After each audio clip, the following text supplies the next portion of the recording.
Yeah, the Jews, obviously, as we talked about earlier, had no motive to invent a resurrected Jesus, right? They believed in a resurrection at the end of time. They didn't think there was going to be individuals resurrected beforehand.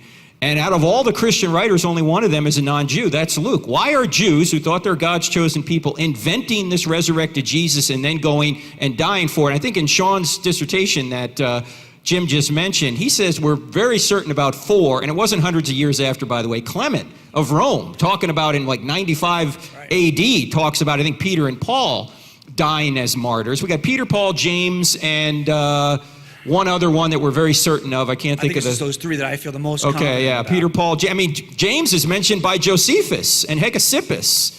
Josephus is probably in Jerusalem at the time when James dies in 62 AD. So we have excellent evidence that the primary apostles died martyrs' deaths because they saw Jesus resurrected from the dead. Now, people will say, well, there are some Muslims that will die for their faith now. Yeah, but they don't have evidence that Islam is true. They have faith, but the New Testament writers were in a position to know whether Jesus had risen from the dead. They saw Jesus, they touched Jesus, they ate with Jesus, they verified that he had been risen from the dead with their own senses. And one of the things we talked about too, and I think what Stuart, you're talking about, is the early dating of this. So what we kind of do, we say, hey, how early do we think these things are dated? Well, I always argue that there's missing elements in the book of Acts.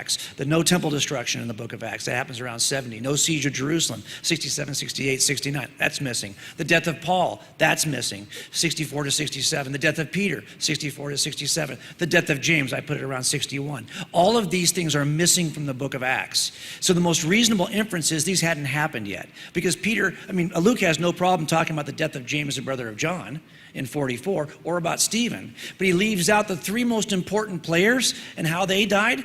So I think we can date Acts to 60. I kind of work backwards, and that gives me great confidence in the first attribute of reliable eyewitness testimony in any jury trial, which is, was the witness really there to see what he said he saw? That means if these aren't dated early, we can't even begin. These were written early enough to have been written by eyewitnesses, but more importantly, to be vetted by those who would have known if it's a lie.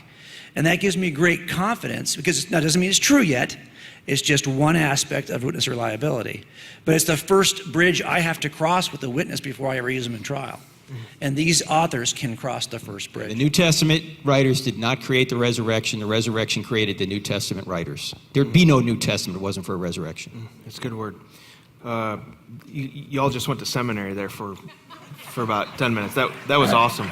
That was great stuff there.